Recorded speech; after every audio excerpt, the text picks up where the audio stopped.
Ladies and gentlemen, welcome back to another episode of Vinyls and Vibes. And I appreciate some of the feedback that we got from the first episode. As you know, this is a fresh start, but it's your boy Rambo and your boy AJ is here, as you can see. Sup. So, in this week of music, we did, since last episode, get a lot of drops. We got Earl Sweatshirt and Mike dropped their collab album, which is really very similar to how Outkast did it. You know, the one side is Mike, one side's Earl. They got about 3 songs on there maybe together as a whole, because you got Lead Belly, you got Kirkland, and there's one more, I think. I'm drawing a blank, but yeah. My question to you is, there's been a lot of mixed reviews. I saw Anthony Fantano come out with a 5, gave him a 5 on it. There's some of their fans aren't liking it because it's over trap beats, which they're not used to hearing them. Of course not. On that, and I don't know. I just want to get your opinion on it, because I thought it was good. It's definitely. Do I think if it was the whole album was them collabing on soul beats, would it be better? 100%. Of course. But I think Surfgate's production on it was very good for trap beats, in my opinion. I mean, I think it was good. And honestly, it was solid. I mean, I like you said, it's different. It wasn't what most of the fan base was accustomed to, considering they weren't soul beats, they were trap beats. So, and they even said in the interview they were trying different things. So it's like, right. Of course you're going to get some, flack back from, your normal fan base when they're not used to you, making music off of this style of music. I mean, the message was still there. You listen to the lyrics, it's not like the lyrics really changed much. It was just like we said, over different style of beats. So it's like, I personally like the album. One of my favorite from Mike is Tampering. I love Tampering was great. Tampering is so good.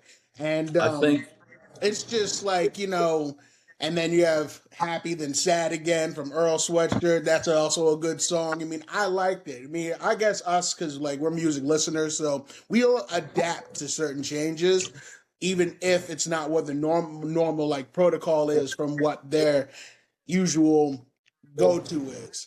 But I mean, fans are, of course, going to have that's the best thing about music. You're entitled to your opinion. You're allowed to feel how you want to feel about certain things, even if it doesn't particularly go for what you're normally used to listening to from them.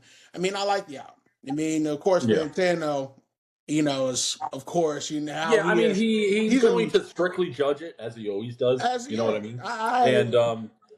I mean, did I expect a super high score from him when he went to this album? No, not at all.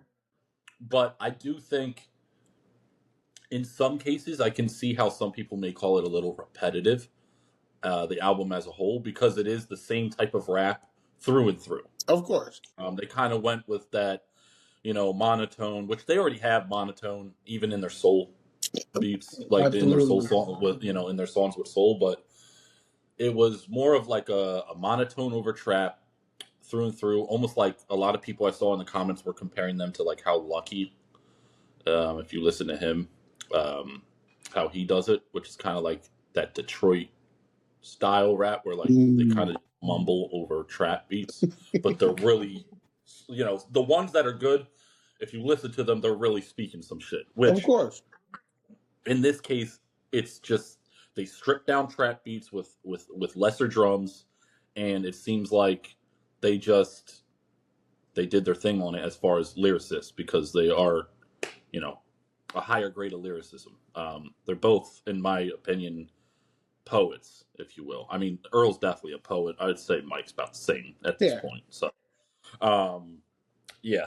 I think my favorite on the album, I would say, I have several, which is great. It's always good when you have several favorite songs on an album. I would say my worst on Mike, because I'm pretty sure it'd be me on your shirt, it'd be you in it. That shit's fire. Tampering was great. I think my favorite song off the Mike's first part of the tape would have to be um, Back LA. Back to That LA. beat That's good. Yeah. is Yeah. phenomenal. It's like comes in with like a mystic organ like type piano keys. It's it's different. But that's like I said, I saw an interview with them and Earl was like, the one thing I like about Surfgate is they don't think. Like they kind of just do. And Mm, it works in some way, somehow, but um it's very probably free carry, not as articulate as someone who's doing a bunch of soul samples. mm, Because I wouldn't be surprised. A lot of people that are sampling soul chops and all that, they like to be particular, and they probably like to make sure like it's perfect. You know what I mean? So I think where the criticism might, and this is just my opinion, possibly if like how their monotone flow usually goes, if they switched it a little. Like, still had the same lyrics, but if they switched the flow set, because go monotone on trap beats is not easy. As you already know, it's no, it's definitely not. because because the energies don't match. The sounds and the Exactly. You energies got don't the fall. energy, the 808s, and the Yeah. it's this album I will say is bass heavy. Yeah. Oh, There is yeah, for a sure. shit ton of Definitely bass. a car I've been knocker. listening to it all week in the car. There's a shit ton of bass in every song, Mm-hmm. which is great. But you're right, when you have that bass bumping, and it's. But the one thing I will say, and I think the reason why it still worked, even though the energies with trap and monotone don't always match, but it is kind of like a new set, a genre in hip hop where, like I said, a lot of people say Lucky was like one of the first ones to do it, and I know Earl's friends with Lucky, so they probably kind of went with, let's try this out. Like you said, they're trying to try new things out and explore, and like they made it work because even though the drums and the bass are heavy and kind of upbeat throughout the album, every beat is still very spacey. Yes. And Intergalactic type. yeah, Man. there's definitely some spacey type vibes in the backgrounds of each song, trippy if you will, kinda. And the one thing I will say is they didn't do a lot of distortion like some of their earlier albums, which is like that's also another form of like trippiness that you would see a lot. But yeah, it kind of reminded me of like I said, Mike kind of already did an album similar with trap beats with the Tony Seltzer production. But yeah, I mean I enjoyed the album, man. I would say Back LA is my favorite. I have several favorites off Mike. I say my worst is their Back LA, Shutter Island. That beat's great too. But yeah, I'll have to agree with you. Tampering is good as well. Yeah. As far as Earl's side, I mean, there's a good amount. There's a good amount on there. I mean, I really like Rectangle Lens. I think that beat was really fucking good. That was fire. The lyric play was like sad, almost again, like happy. Like you said, definitely that's on my list as well. I do like Charlie Tuna on there as well. He just has like. And I heard someone in the comments section say this, and I kind of agree. They said that Mike's side of the album had the better beats, but Earl's side of the album he was just flowing way better. But, I mean, Mike definitely flew. Don't get me wrong. Yeah. He was flowing on every beat. It was just, I can see how people would say every song was the same flow for most people like to compare. I mean, that's just how it is with artists. I mean, they'll always, even if they're not against each other, they will make comparisons on certain things like, better beats, better quality, better lyrics, whatever the case, better flow. Even though, like, I think both did fairly well in both aspects. Like Rectangle Langs, I like because he's pretty much speaking from a third person point of view, especially how it opens up, with the barbecue, white girls at the barbecue. People really understood that line. He's pretty much talking about drugs at the barbecue, switching his whole mood up. Today. And I peeped that line. I'm like, oh, he's not talking about an actual person. He's talking about, how certain people bring certain things to the party that other people with, or whatever the case may be. Rectangle Lens was a good third person view. It was like almost a story, almost a story of like this is how my day went today, and I Right. and I can see where you get the comparison with lyrics because yes, Earl's definitely a poet for sure, for sure. And so is Mike. I mean, considering that his mom, an African poet, and it's like when you try to compare the two, you really can't because they both complement each other's flows. So it's like, Right. I guess me and you probably expected more of collabs than rather just single, like, two space disc albums where And I I wish think that because well, I wish that they actually had more tracks with each other to complement each other's flows, which probably would have yeah, gave people a I better mean light with Mike too. I agree with that. I mean, the songs that they did collab on the album are fire. That's what I'm saying. Lead Yeah. Belly, them going bar for bar, they do complement each other very well on those songs. I feel like those songs out of the album were more full. Um, I would say probably more full. Like it just felt like a more complete song. The ones where they were both on it, Hmm. but nonetheless, doesn't make me say that I don't like the songs with when it's just them. Of I course. do, but you can tell the difference when they're collabing. They complement each other. It feels like a more full song. Absolutely. Um, Yes. so so yeah, I mean, I think that album was pretty good. As far as other albums that came out this past weekend that just passed, you did have "Distracted" by Thundercat.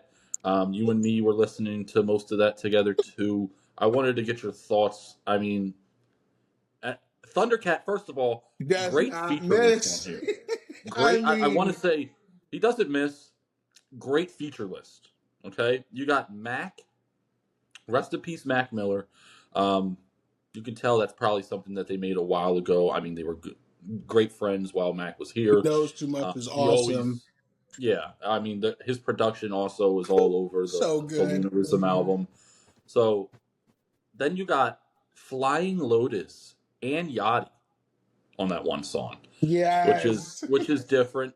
Um, the one with ASAP was great. I love Uh, that song, bro. and you Funny got Friends Tame is good. Impala on here too, which is like Thundercat and Tame Impala. What a great Both of them collab! are just Like, amazing art. yeah, Like Tame Impala is just one of those groups of people, like that have different. Their sounds are and he also had so Willow on aesthetic. here, which I feel like she doesn't get enough love. And I just feel like it's a lot of people like to joke on Will Smith and his family. Oh Um, yeah, I mean, so it's kind but of, Willow especially when you is come from Will Smith and then you see his daughter trying to make music. There we go again. but Comparisons, she's really good comparison. though. Of course she is. She's an absolute Um, great artist. It's I've been being under liking that. her ever since I heard that one song. She go, wait a minute. Yeah, it's being like it sucks because it's like you're the child of Will Smith. So it's like people look at that shadow like, oh, your father's this and that, and so they expect either absolute greatness from you, or they automatically assume, oh, she just already had this mapped out for her. I mean, look who her father is. It's always going to be that rhetoric that oh, she is just trying to copy paste a lifestyle from where her father used to be, but her sound is completely different. Her father made music for vibes. I mean, come on now, summertime. DJ Jazzy Jeff. They were, Yeah, a staple for Philly because even though he didn't curse, he made hits, constant yeah. hits. Like, I mean, I In the know '90s. I remember I saw the one show where they clowned him for his raps because he's like, yeah, Yes, the I was freestyle, crying off of that. the recent freestyles. I'll be honest, I mean, I it even doesn't matter. crying, Yeah, I can't get jiggy with of it. I don't course think, not. and I don't think most people can. Um, I mean, being from us, like being from the PA area, I'm always going to respect him. Of He's course. put, back in the day, he put us on the map before some of the bigger artists that from Philly now, like Freeway and Meek and stuff like that. But Hmm. I would say he's one of the first to kind of put us on the map. And then I mean, French Prince of Bel Air is always going to be iconic. Absolutely. So I definitely have respect for him. I know his situation that's been kind of pressed out in the public is not ideal. Um, yeah, I don't really have too many comments on Yeah, that. yeah, it is what it is. That was an I interesting don't. year. We'll say that as much. But Sure was, sure was. I mean, it's like it goes too much to where it's like you try, as when it comes to artists, you try not to let their personal life dictate what their music comes from, you know. But it Right. sucks when you get painted in a negative light. Because Kanye, we still talk about Bully. Bully was amazing, but it's like Yeah. he was out of pocket all year. Yeah. I mean, you're still there's still some backlash there. I mean, most of the music fans are like, forgive him, Of and course, their that's his love is the fans. Bully album, and I get that. But as you can see, do I think it's going to stop him? No, it's No, Kanye. it's Kanye. I think he's going to find a way to still. I mean, he's already super successful. Doesn't really need any more success, but I think it's going to continue to find him somehow because he's just that type of Of person. course. I mean, he's one of the. But as you saw, his festival got canceled. All the vendors, all the Yeah, sponsorships pulled out. of course they And did. then Pepsi was the one who was sponsoring the whole event. Apparently, they said yes, confirmed it, everything. And after everyone else pulled out, they wanted to hop on the cancel bandwagon, and they pulled the entire festival. So he's no longer headlining that Crazy. those days. He was supposed to perform the same day as Jay-Z because Jay-Z's doing that big one at the Yeah, Yankee I Stadium or saw the whatever. famous going Yeah, to that one whole in New festival York. Jay was doing there for those like 2 days straight or something like that. It's done. They canceled the entire thing. It's a So shame because I'll give you credit for one thing. Like the album rollout, he didn't do nothing out of pocket. He just dropped it. I'll give you that because the lately, rollout he didn't do nothing. which was kind of He did say a lot surprising. of questionable things. Yeah, I mean, besides the stuff that he was talking about before, I mean, he dropped a little bit of the album, but then he pulled back and re-released the album, made it fresher, more crisp. But like when he dropped it, we were expecting, some out of pocket marketing to come out Yeah, from this because you know how he does. He likes to stand out, but he didn't. He just dropped it peacefully, which was shocking. So it's like, I mean, the yeah. I album mean, was I'm great. wishing the best for him. I hope this is the start of his healing process with Me too. everything, I hope it and is. I think it is, but more time's gonna have to tell, really. But based off the album, I'd say he's definitely on the right path. There's a lot of songs on there, like I said, that is old Kanye-esque. Yes, So, very soul. And yeah, the there's a one lot that of his soul samples. daughter did, the one that his daughter helped produce. Fire. Oh my gosh. Northwest killed that. I was actually quite shocked with Punch Drunk. I was like, this is great. And, to see her actually, getting involved in that light with her dad is healthy. I hope that, she continues to, still want to further in producing because she could be something of herself, in the future. This is how you continue generational stuff. And it's like, besides the whole, we don't have to get into the family ordeal because you already know who her mother is. It's just Right. like, I hope she finds her way without being her daddy's shadow. Same thing again with the Will Smith and Willow Smith thing. It's like, I don't want people to always critique people's, art because of of who or where they came from. That shouldn't Right. be like the staple point of when you're trying to make music. But unfortunately, how society is. And it's just it is what it is. And going back to that, it's like Slutty Bass was amazing, but look at where Tory is. It's like he's in jail still, and it's like it was an amazing. It was a solid album, very retro, almost Miami vibe, A lot Scarface of vibe. Miami, yeah, Miami 80s vibe Yeah, for sure it was within fire. there. He said he found a new genre. He's calling it slutty bass. It's, I mean, that's where the name of the album came. I thought it was good. It was Um, solid. I I can't say am much bad I about am it. impressed on how good he's been able to make his music sound with being in jail. Of course. That in itself was pretty amazing. On top of at least like a lot of people, like a lot of rappers, and I'm not going to put Tory Lanez in just a rapper category because he's more than that. He can make a lot of different type of music. Absolutely. But a lot of artists that you see go to jail, for the most part, in the beginning, they might drop once or twice, maybe a single here and there, and then you're kind of waiting for them to come out. With him, ever since that incident with him and Megan, he's made sure he's in your face no matter what, 24/7. Self-marketing, pretty much. Dropped everything out of his vault. The amount of music that he had in his vault that he's dropped, he's got all these like lost tapes, 2020, 2018. You got one from even 2015 on there. That he's been just dropping singles after singles after singles to stay relevant. It's like he went in there with a plan, and you don't see that often. I feel like a lot of people go in there, they do their time, and you're kind of waiting for their music till they come back. Yes, has there been artists that dropped in jail before? Yeah. Has it been to this level of what I want to say? Has it been to this level of like quality? Some, maybe some, but I don't think anyone has dropped this much from jail. Period. No.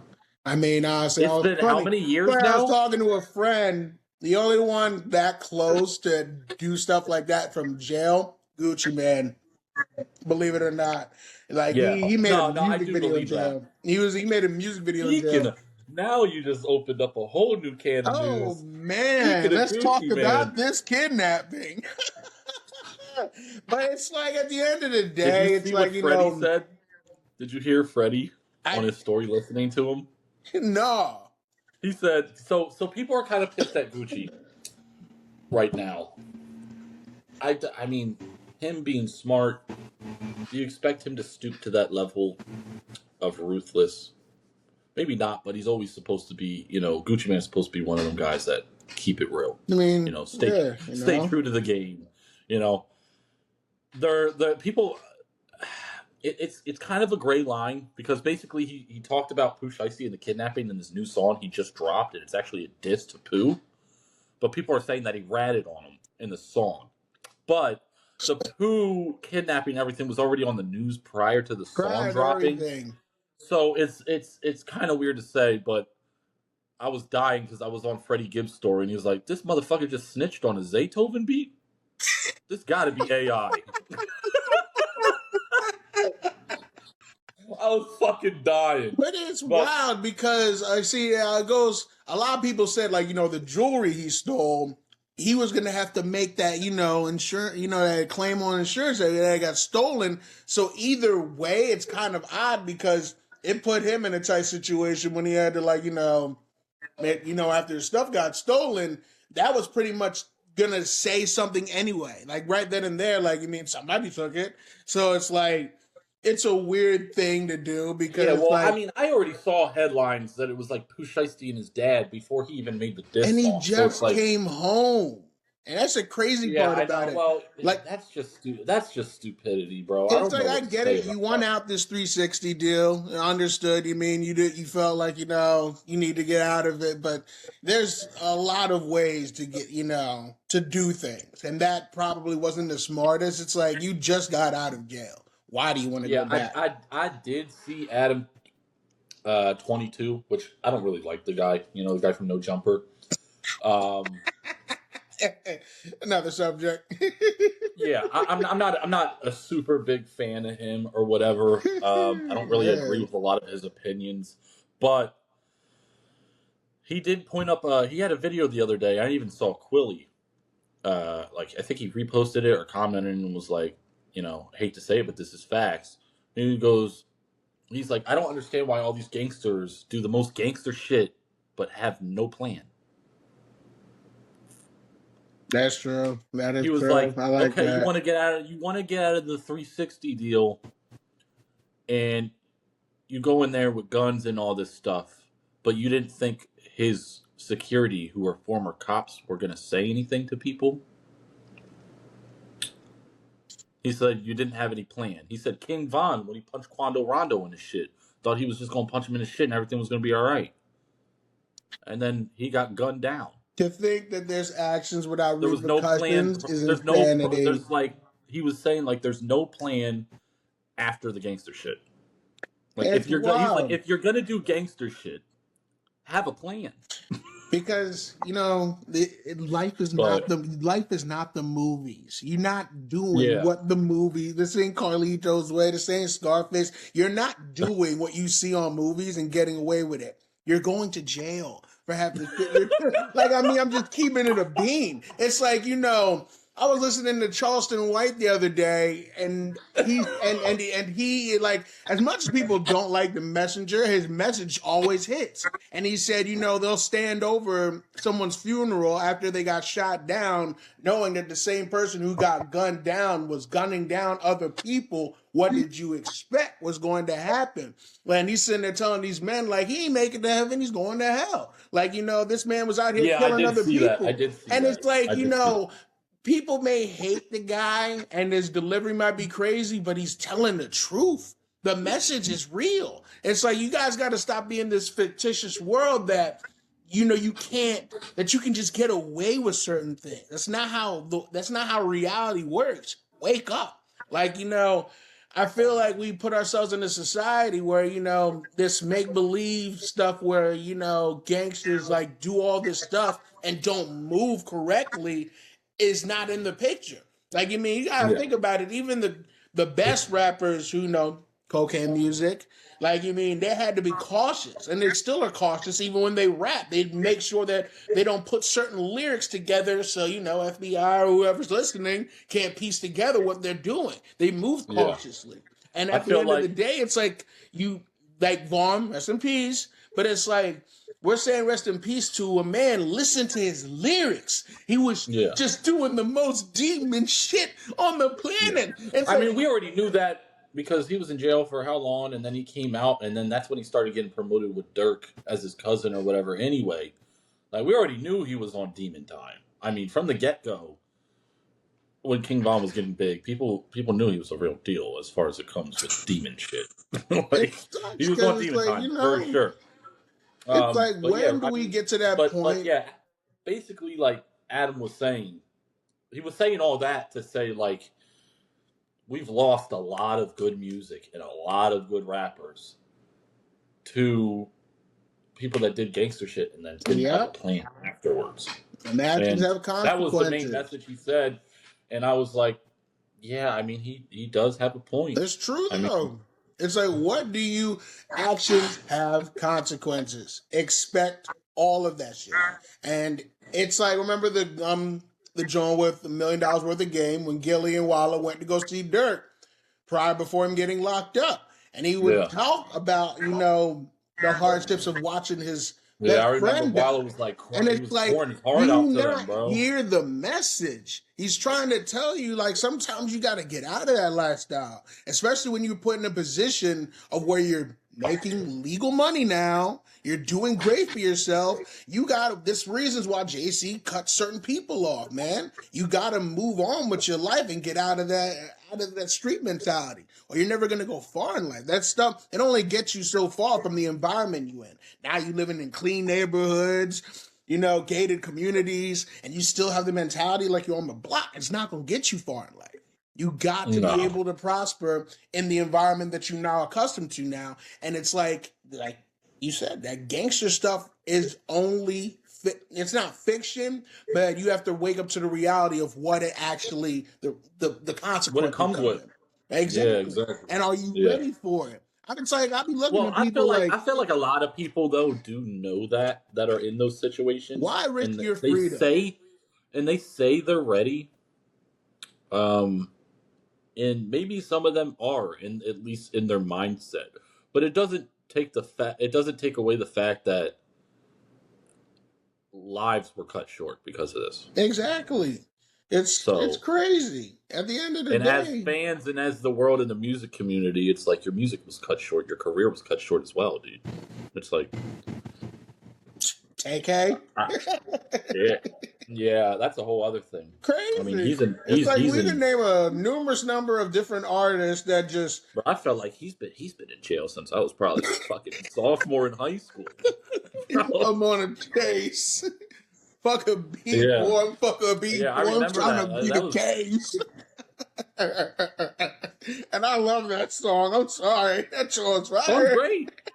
But that's what I'm saying. There's a lot of fire music that's been cut short because of these these things that happen. So I know you listen to Slutty Bass, um, based off like Tory's, based off his discography, like his all of his albums as a whole, his catalog. Where are you putting Slutty Bass at? Considering of the situations the situation he's in, 7.58. Like, cause you said the fact that he was still able to make a solid production out of all of this. I like how he marketed streamers to put out his album. He used all popular streamers in his commercials to put out this album, which was intelligent because he knows a lot of the fan bases. Streaming is where it's at. A lot of streamers are making money, millions of viewers, and their fans are already tuned into what they do ever on a daily basis. So to see Which, these, when he was out, he was doing that. Do you remember he would make the songs from scratch on yes, stream? yes, Fire. That was another thing that I was like, there's people that do this, but like not too many. Like he really showed some of the process, and a lot of the time he's just freestyling on them Jones, and they end up coming out a couple weeks to months later after the live as a single, and you're like, this is just fire. I mean, he would make them fire right in front of you. But I mean, there's definitely a couple people that have done that before. I feel like there's a lot of people that people probably don't even know about that are on live every day doing music shit, for sure. Um, I think, yeah. I mean, it's definitely it's like a 7 for me as well. yeah, it's solid. Because, like I like said, considering the situation he's in right now, and still to be able to put out quality music, 7.58 around there. It's decent. It's good music that you can like blast. It's like solid music that you can have at a party. It's happy music. It's upbeat, a very upbeat boom bap all in your face.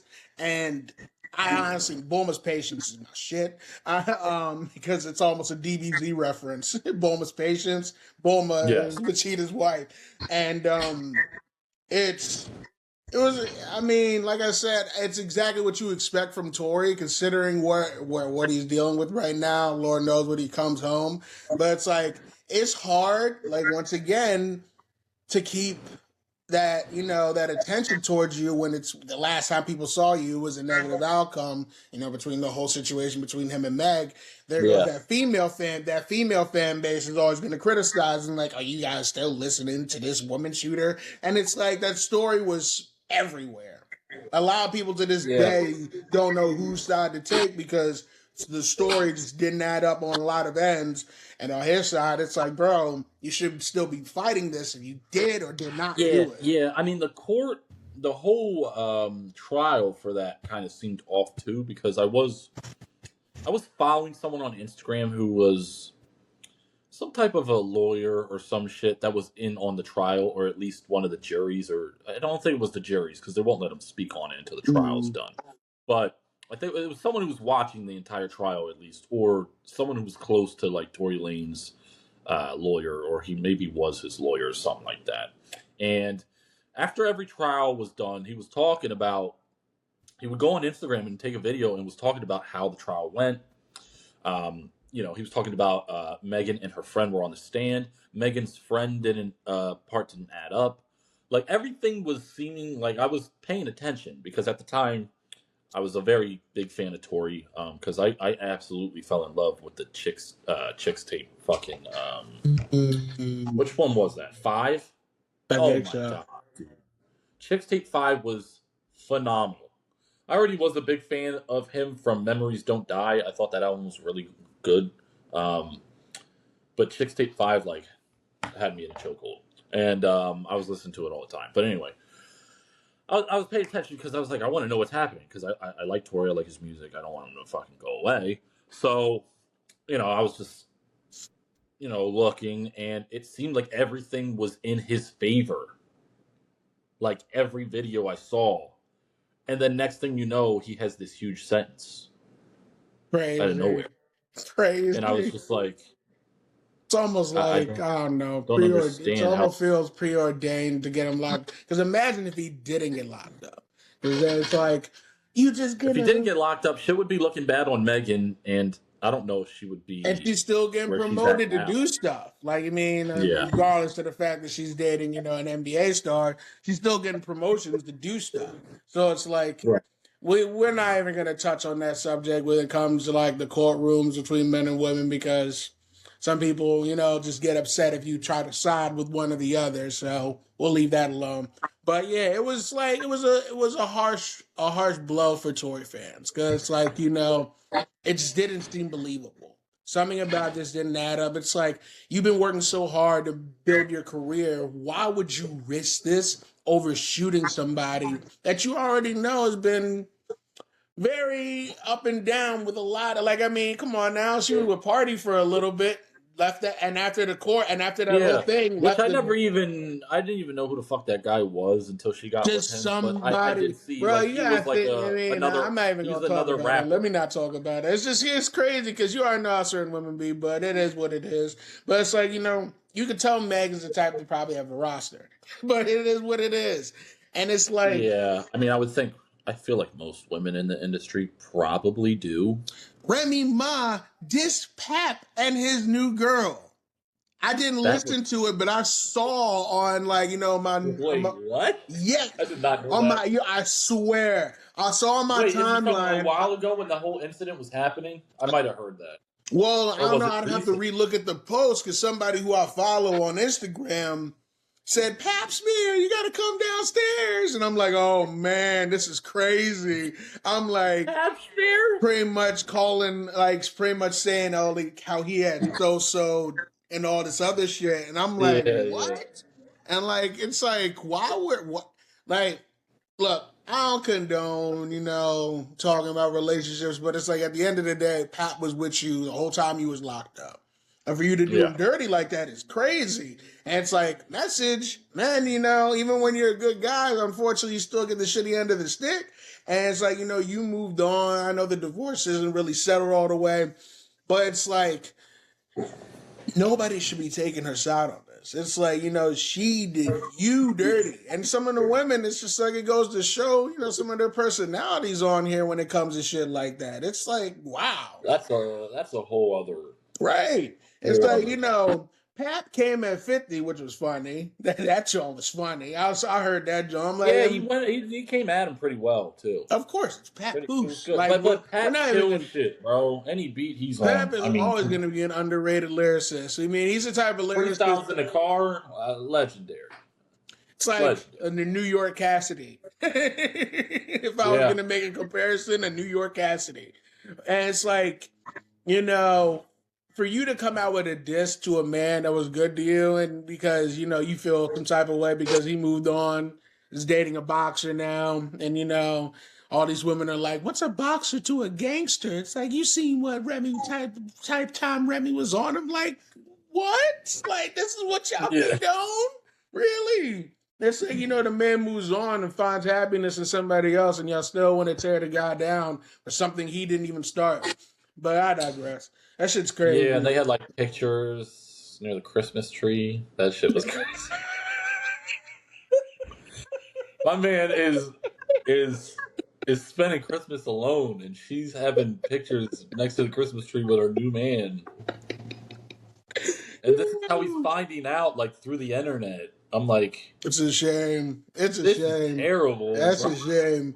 You think that you solid with your shorty that you was holding down the whole time she was in jail. Meanwhile, she already moved on to the next nigga, and you just sitting there like, well, what did I do? Like, you mean? It's just like, I don't know. Some people just got ill intentions to begin with, and it's like, you gotta be careful who you lay with.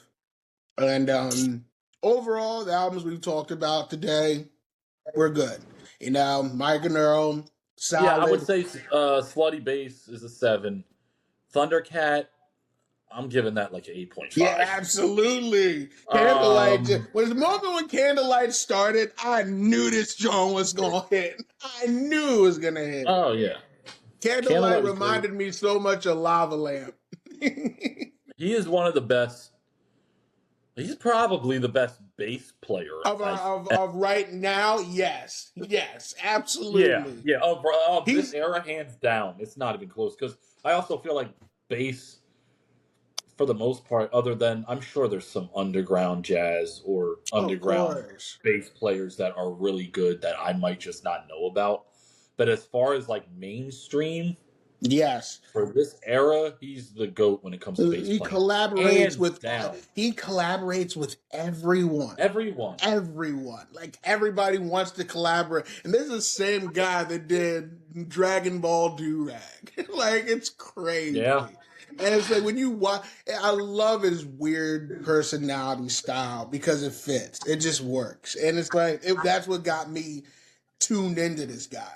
And then you just have just a collection of so many vibes. It's like this guy creates a sound that you can't be upset about, to where you have, I'm trying to remember my favorite song, the one that he's talking about is Alcoholic Father. I keep fucking playing with this camera.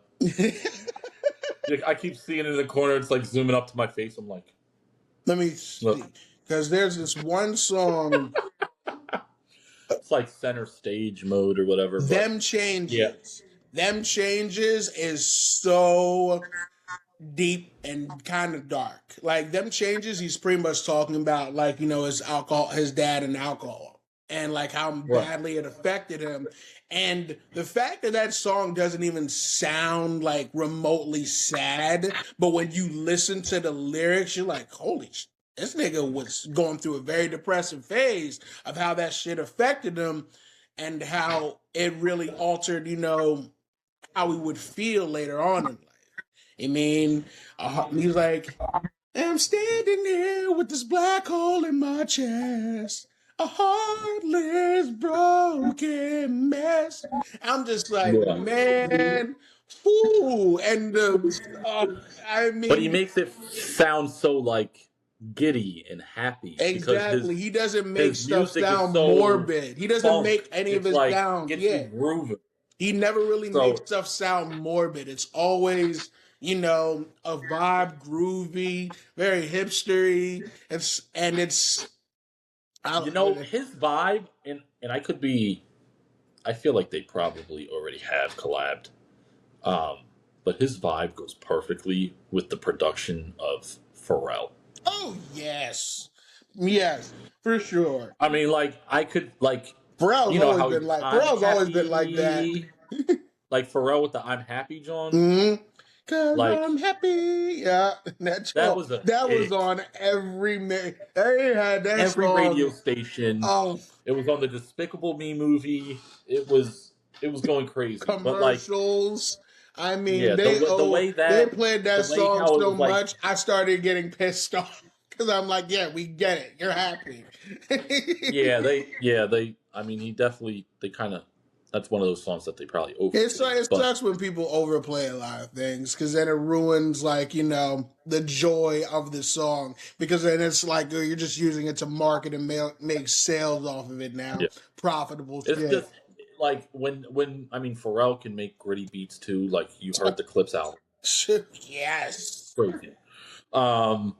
But when he makes music like that, it kind of does remind me of Thundercat because it's almost like all sunshines and rainbows in a way. Mm-hmm. And Thundercat's music, for the most part, it kind of just gives you that, like he has that funk that just makes you smile and you want to fucking dance. Absolutely. So this album gave that 100%. It's funky. It's great production. Like you said, it's happy, but it's also sad if you listen to some of the lyrics. Mm-hmm. But I mean, not to be, hype off other people's pain or anything, but I feel like a lot of people who are depressed, for the most part, that's when they make some of the best music.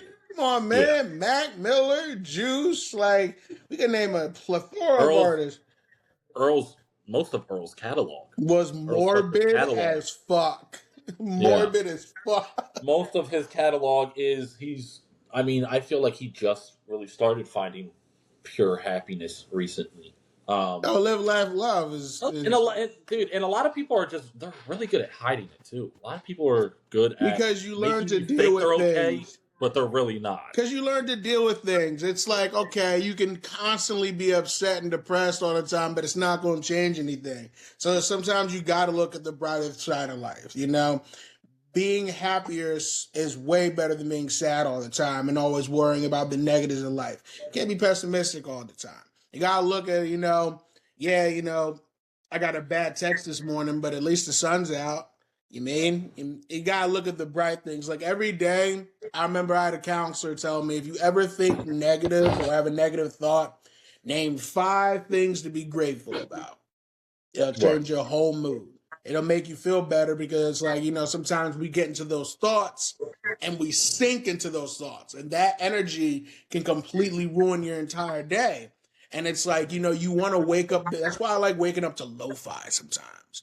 Sometimes you got to wake up to music like jazz, something classical, because you don't need words all the time, because real music and instruments can speak to the heart without even any words. So sometimes when you listen to wake up to stuff like that, it'll give your day a better start. Sometimes if you wake up blasting trap and all this other stuff, it might give you a negative out. Like, I'm not trying to say all negative, but it's like, you don't want to listen to such aggression in the morning. Because music can set the tone for your entire day. Like, you know what I mean? I work at a warehouse, and these niggas be banging R&B like it's no tomorrow. Hey, man, I don't blame them. Because it's a good space. Because it's a good space. It's a good headspace. And they play a lot of classics, like, old Lil Wayne. Groove into the classics, you start to get the moving. Yeah, for sure. You start to get in your groove, you start to get in your bag, you start getting work done for the day. So, how do you think this episode turned out today, man? I think second episode has been great. Yeah, I think it's been great. I think we talked on a lot of good shit. Yeah, absolutely. We talked on a lot of good stuff. One of the other things I wanted to talk about too was there's a lot of shit going on, a lot of controversy I've seen on Twitter about Conway not fucking with Griselda at all anymore. I don't think that's the case. I think it's another thing where people are misconstruing it. He said shit. Well, he had a concert. He's on tour like overseas, I think. I think it was in London or something like that. I could be wrong. It might have been in the States. Don't quote me on that. But I thought he was overseas right now. And they had all these pictures on stage, all these posters on stage. I guess fans made them or took pictures and they had them. And one of them was the Griselda picture, like one of the original ones with him, Benny, and Westside. And he threw it off the stage into the back and goes, okay, now we can start. And everyone's like, oh, he's not fucking with Griselda. He's not fucking with Griselda. And I saw this one tweet where someone was like, I reposted it on Instagram, and one of Conway's buddies commented and said, no, he was throwing that so he could keep it. You guys are just running with anything. And I saw someone screenshot that comment and tell it to someone else who was kind of spreading the word that he hated them on Twitter. And the guy was like, yeah, it's going to take more than just one little comment for us to think that he doesn't fuck with Griselda anymore because, like, it seemed really intentful or whatever, like he really meant to throw it off the stage. And negativity. That's all. It sounds like people like spreading negativity because negativity spreads like wildfire. And I know they've had fallouts, but at the end of the day, we're talking about 3 guys that are blood family. We have 2 actual main brothers and a cousin here. Do I think family can't fall out? Do I think there's families that hate each other? Of course there are. I think families can fall out 100%. But I feel like anytime I see an interview and they're being brought up, they might not be on the same level they were when they all were rolling Griselda together, because you got to think, you got Benny the Butcher as the CEO of Black Soprano family. Okay, he's got artists under him. And Westside Gunn already said this before, because Jay-Z was co-signing them in the like right after they got, because they were signed with Shady Records. Eminem was like probably one of the first ones to co-sign them, and then they got off the Shady deal, and they ended up doing like some. I think it was just a distribution deal, and I think they still may be involved with Rock Nation or something like that with Jay-Z. And Jay-Z was telling them, stick together, you guys will be unstoppable. And they didn't stick together. I mean, it's still, from my point of view or from my understanding, it's still like, you know, we're Griselda, like these are my boys, but they aren't signed to Griselda anymore because they all wanted to do their own thing and make their own money. And Westside Gunn was like, shout out to Westside too. I got his merch on right now, you know, the Hardy fourth rope shit. But I just boom boom boom boom boom, hey yo. But yeah, they basically was like, he was like, I thought we would have been better off staying together as well, but he was like, you have to understand, you got grown men that want to make their own, you know, their own moves. And I have to respect that. Carving out their own path in a way, if you want to say it like that. And Westside was like, I kind of had to respect it because it's like Jay-Z's telling us to stick together, but at this point, you already have Benny, CEO of Black Soprano Family, who already has early artists underneath him. Then you got, at the time, Conway was just starting his own record label called Drumworks, which he still has, and he's got new artists under him. So what do you think, they're going to just drop those? No, I don't think they will. But I do think, like, I don't know. I think only time was going to tell. I was going to, originally I was going to say they're absolutely full of shit because Benny the Butcher's on this new album that Conway just dropped. But then I found out that it was from 2017. And at that point, he was still signed with Griselda. I think he's got off Griselda in 2021.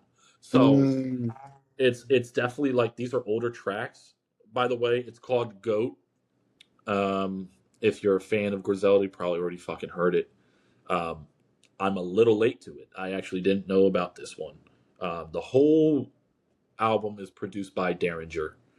So I'll send it to you. You're gonna have to give it a listen. It's called GOAT, but it's not called GOAT for greatest of all time. It's called GOAT for grimiest of all time. Every beat, it's 10 tracks. Every beat's grimy as fuck. Great. I do want to say, I know this is older, but great feature list. Great feature list. You got Lloyd Banks, your boy's on there. You got Raekwon from Wu-Tang. Benny the Butcher's on there twice. And Prodigy is on there. Yeah, because like I said, this is 2017. At first, I literally was going to talk to you about, did Alchemist give him this verse? Because, you know, they had all those verses after he passed, where they just made a new not Public Enemy, Jesus. They just made a new tape for why the fuck am I drawing a blank on that? Who is, I can't believe I'm drawing was it Mos Def? No, not Mos Def. Jesus Christ. I'm drawing a super blank on this. I'm gonna get ridiculed in the comments. Hold on. How am I forgetting? Mobb Deep. I'm sorry. How they just made that new Mobb Deep album Alchemist dropped last year. And a lot of the verses were from, you know, after he passed. And I thought, oh, Alchemist might have slid him a verse because I thought it was a brand new random album drop, but it just makes sense. It was from 2017. And I think, if I'm not mistaken, I think Prodigy passed away in 2017. Damn, that hits. So that might have been one of his last verses or one of his last features, that song he has with Conway on that GOAT album, because he died from complications with sickle cell in 2017. So, but yeah, I think that album was really good. Like I said, I have to send it to you. I know you can't really speak on it too much because you haven't listened to it yet. But I mean, as you can expect, it's grimy, dude. It's nasty. He's got expect no less. And then Westside recently just announced that Michelle Records is coming out with him and Stove God eventually. So we will get 2 tapes from him at least before he retires for the 50th time. He keeps saying that, and then he'll drop another album. So I'll believe it when I see it. But he's supposed to drop Michelle Records, and then he's dropping Fly God, or what the fuck is that album called? Super Fly God 3, which is supposed to be his last album.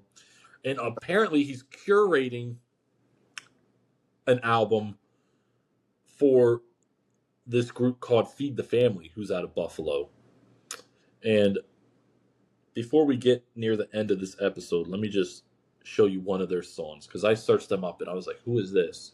First of all, they have crazy artwork, as you can imagine being, associates of Westside. That's insane. Oh, that's nice.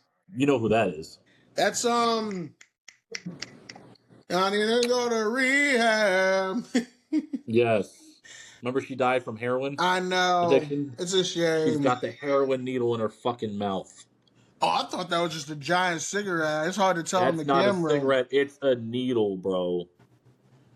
That is crazy. That artwork is insane. That's a shame, but I get it. It's sad though. But yeah, I'm gonna play. I got my speaker working here. We're gonna play one of these. Get our reaction off this. Here we go. This one's called Untouched Brick. So they haven't dropped an album. This is called Zing Language. Like I said, it's a group from Feed the Family. They're from Buffalo. Very similar to kind of Griselda, the grimy New York. Amy Winehouse. Yeah, Amy Winehouse. I can't believe I forgot her name. But yeah, I fucking forgot her fucking name too. But yeah, it's like when you listen to so many different artists, you start losing track of certain people at one point in time. You do. It's hard to keep up sometimes. Hold on, let me play this Untouched Bricks. That's what this is called. So.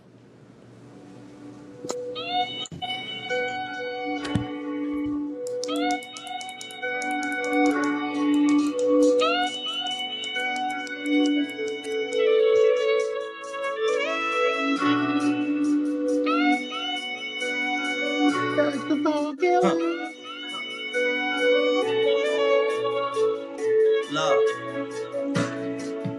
Wow. My mind racing with no destination. Jimbo call, I zoom off with no procrastination. You made a choice when you made a statement.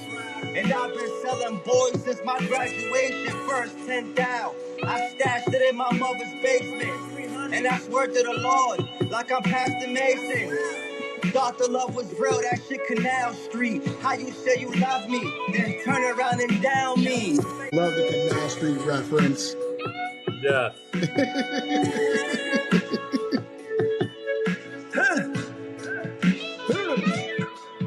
Love. My heart racing for no explanation. Maybe it's the thought of a federal investigation. Thinking if they give me life, I end the sentence with an exclamation. You only live once, but a legend has no expiration. If you ever see me stunt, it's for promotional use. I deserve it for suffering so much emotion abuse. Thinking about my net worth, I felt worthless. Stash spotted in the North Shore, that's the bird's nest. Yeah, hope you jealous niggas die from all that hate up in your system. I'm playing the beat is incredible. Beat is phenomenal. Yes, I don't know who produced this. I'd have to see it. Buddy rock, buddy rock, buddy rock. I'm proud of me. See what he could have been. He ain't get out the streets. I'm proud of me. I'll take the rapper route to the supplying fee. I'm proud of done. He could have hanged it up. Now we gotta run. The product drugs. It's like I became that brick that I was bagging up. I felt like a bird untouched. Trying to find a market. Curve all that fuck fake love. Don't become a target. They need you when you up, believe you when you down. Still keep my head up to the clouds and my feet on the ground. I just wanna make them proud to see my children smile. I just wish my dog AR was here to see me now. I can't love no bitch if I can't put no trust in her.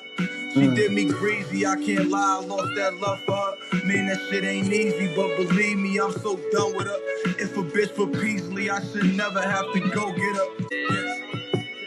We say feed the family because that's what the fuck we do. We feed our families. We make money and we fuck bitches like motherfucking dogs, bro. What the fuck you know about that? Feed the family. No, it's Danny. I'm fucking sanctioned, bro. I'm their favorite Zang. It's fucking feed the family for life or go fuck yourself. If you ain't feeding your family, you're a piece of fucking shit. You know the. And that's straight facts there on that one. That was tight. That was tight. I fuck with it. But as you hear, yeah, you definitely got to send me that joint. yeah, I'll send it to you. This whole album's great. It's called Zing Language. But yeah, they have one more person than Griselda. They got 4 people, so you kind of have more of that aspect of. I'm not comparing them to the Wu-Tang. I'm not saying that, but you have that Wu-Tang aspect of multiple flows on the beat. But it's definitely that underground, grimy New York style, which is great. I think for sure the beat is really good. But apparently a new album from them is coming out, and apparently it's curated by Westside Gunn, which means Westside's probably giving them beats. Westside's maybe on a couple features. So that's definitely something anticipated that, I'm looking forward to as far as also his stuff. And then as far as like what we were talking about from last episode on Stove God's side, it's been crickets. No, I haven't heard anything about this album. It's crazy. Since they dropped the promo, I did see Westside Gunn was playing his album in his car on his story this past week, and he said that this lady was sleeping in her car, and he asked the gas station guy, the clerk, if someone could help him pump gas, because he was like, I guess he was on the road, or someone could help him pump his tire, because I guess it was out of air or whatever. And he was at this gas station, and the gas clerk was like, yeah, I got someone for you. And he had the lady who was living in the car come out and pump the gas for him. And she was like, oh, what's this that you're playing? I love this. And he was explaining, he was like, it ain't even out yet, but this is, Stove God's album. He was like, search me up, Westside Gunn. She's like, I'm going to start listening to y'all, blah, blah, blah. And after that, he had a whole like segment where he was in his car driving, talking about how he thought he just met her. Like, he gave her money to do it because he was like, it kind of felt weird anyway because she was a woman pumping air in my tire as I was just standing there. But he was like, I gave her money because I knew she needed it. And she was just super appreciative, more than she could ever be, blah, blah, blah. And he was like, I really feel like I just met an angel. Like, she low-key was an angel. He was like, I needed that, because she was asking him about, like, why are you guys calling him and you Michelle Records? And he was talking about how his aunt who passed away was called Michelle. And ever since she passed away, like she raised him, and he was like, ever since she passed away, it's just kind of been like Michelle, and he was like, I got to talk about my aunt, I got to talk about my music, what I'm doing, and he was like, I feel like she was an angel. For some reason, I just have that feeling. So that was kind of like a surreal moment that I saw on his Instagram story. I do think we are getting some of this music sooner than later. At least the shit from Westside that has Stove God on it. We can only hope that this Stove God with Swizz Beatz production is coming. But it's been silent, dude. It's been silent. Other than nothing, Other than us talking about the record label, arguing with some people in the comments when they dropped that promo video and stuff. Like, I haven't heard shit. But other than coming soon, which is like I said, when is soon? Like, we've been waiting. I know for a couple weeks now, feels. I guess this is how it is. Some artists, it's like that. It's crazy. Look how long we waited for ASAP's album. I know. Well, I mean, Which in that apparently- case, I'll give him in apparently I that heard- light being, heard you next know, month- he's busy in There's his some life, rumors so you next know. month. There's some rumors next month that a deluxe for that album is coming. Nice. I did see he posted on Twitter. He said May is the month. When it That was comes like to the tweet ASAP, he- we understand that music is not his only outlet of income. So it's like, that's different. I could put in that But perspective. Stove God's not the. Come on now. I mean, It's well, so God's in the same position. that's otherwise, you know, he say whatever. But it's like, we know why Stove God hasn't dropped yet. There's a main, like, I mean, we have an on. Yeah, like, it's something up with the label. 100%. Of course. He had We a know date, it's it his didn't come label. through. So we definitely know it's that situation, but I'm not going to act like he's not making fucking money. Of course. Because he definitely is. he puts I his mean, own he's money just- in half of his production, man. I Come mean, on now. Is he at the top of fashion the way ASAP is? No, but he's involved with West Side Gun, who's damn near right under ASAP with that type of shit. And they're at Fashion Week every time, dude. So like, he's definitely making money on fashion. If he's in the streets still, I'm not going to speak on that because who the fuck knows. But they're making money. They're Of making course. money regardless. They're making money. Absolutely. For sure. and- But I think, yeah, we gotta hope that comes out eventually, and all is well with that. As for another one that came out actually recently that I didn't listen to yet, Wiz Khalifa, and I love Wiz. To be honest, his shit hasn't hit for me in A long maybe time. well, I mean, it is while. what it is. I mean, But he dropped a collab tape with Currency, and I interesting. haven't listened to it yet. But it's called Ruthless Records for Drop Tops. Okay. Disc 1. So I don't know if there's another one coming, but Ruthless Records for Drop Tops. Pretty sure Harry Fraud has some production on this. Because I saw Currency drop something. Something like, basically he was smoking a blunt in the studio and he was like, Ruthless Records from Harry Fraud to me. You know, as soon as we polish this, it's going to come to y'all. So maybe that's disc 2, unless that was him in the middle of recording this one. But it's like two stoners walking into a recording studio, you know.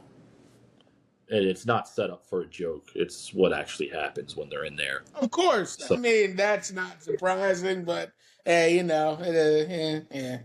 It's like one of two rap's most beloved potheads. Oh, of course. Other than Snoop. You're I kind mean, of that's just Snoop the there. Godfather of Stone. Speaking of and, Snoop, there's been so much music. I'm going to be honest. We haven't really even been able to. he dropped a new album too. That's what I'm saying. That's what I was just about to say. You dropped a new album literally yesterday. And Yeah.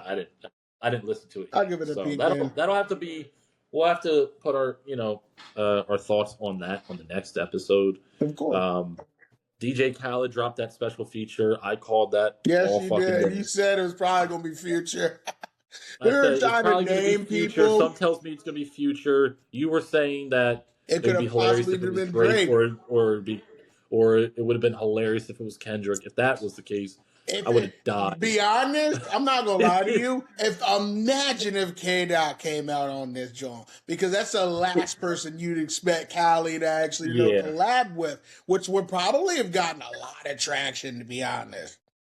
Yeah, it definitely would have. But me, I mean, I don't know these people personally, but Khaled seems like the type that's going to be on the Drake side. Of course, for sure. That's why I said if that would have Yeah. been the case, If it was that would have been a K-Dot, shock. I mean, that would just be like shoving salt in the fucking wound Oh, and of fucking course. stirring it. Like I said, it's like if you can't beat them, join them. Right. Like type shit. But it's like, I was like, because when they said surprise feature, I'm like, who would be surprising? And the only person I know that DJ really, really fucks with like that, besides, Future, was Drake.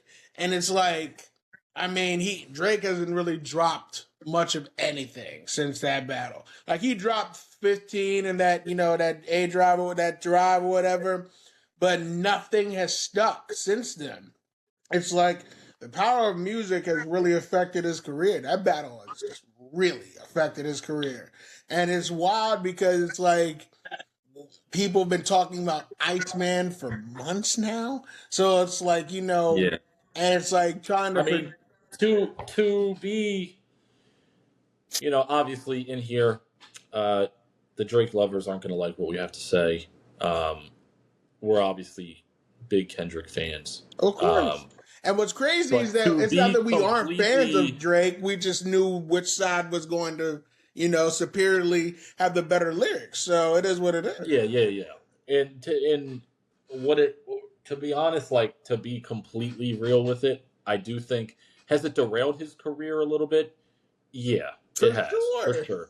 Yeah, but at the same time, the same way we're talking about all these other people that haven't dropped yet, and we've been waiting. It's not like we haven't been in this position before with art. Of course. I'll give him the benefit of the doubt as the fact that he could just be working on Iceman and really trying to perfect it. It doesn't take away the fact that it definitely has derailed his career because you have people out there. I mean, that battle is so iconic that people are always been dropping he was consistently dropping summer heats. That's normally what we would wait for. Well, he might be. I know Iceman seemed like he was going with a winter theme, and now he might be dropping Iceman in summertime, which I don't know how much that's going to right around the corner. I'll tell you that he could be waiting for summertime because that normally is his time. I know. It has been for how many years? Exactly. So we'll see. I mean, I'm obviously I'm gonna give it a listen. I don't know what to expect really. I really don't know after that battle. I don't know what to expect. It better be fresh. Like, we don't need to keep revisiting old wounds. Like, you got to show people that you're not bothered anymore. I mean, like... yeah, no, I'm really hoping he doesn't mention anything about the battle. Like, come on, man. Like, it is what it is. It's bad enough that you try to make a lawsuit to Universal Music Group. And that already kind of... Yeah, which I also have some other shit that I need to do some research on. I saw Fantano drop a fucking episode or a YouTube video. It gave me a notification, but I didn't look at it yet. Apparently, he went over it, but he's getting sued again. I don't know by who, but Drake's getting sued again, apparently. The title said Drake is getting sued, ... again. But I didn't watch it. Ah, shit. All good.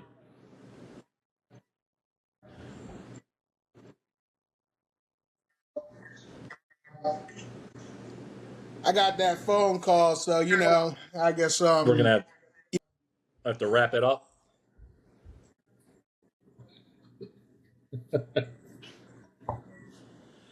Yeah, I can tell because your audio's going a little...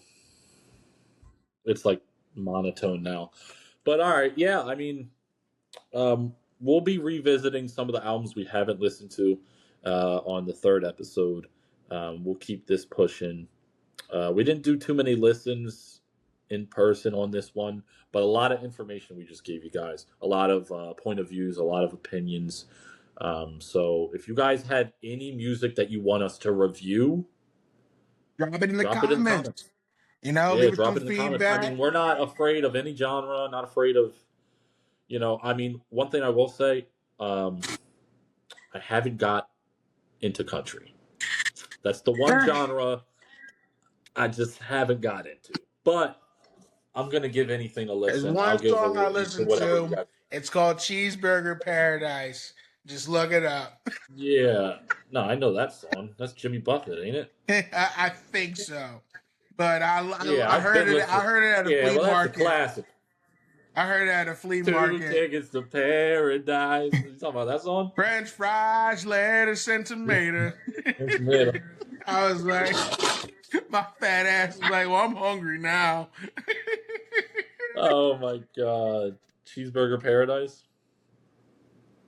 Yeah, Cheeseburger in Paradise. Yeah, that's Jimmy Buffett. Yeah, I mean that's a classic. I don't even think that. Honestly, I kind of put that as alternative classic rock. I don't even put that as country. But I'm gonna say I don't like country. My favorite country artist is Johnny Cash. Okay. I grew up on that kind of country. I just don't feel like the country nowadays is anything like that. That's more kind of like old school 70s country. We're talking about almost like Elvis Presley type. So got you. The country has kind of formed into something else since then. But another successful episode, Vinyl and Vibes. Your boy AJ.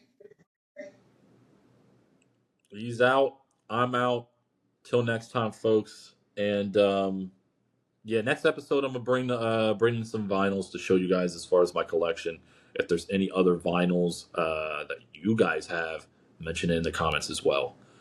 But till next time, Vinyls and Vibes, we out. Peace.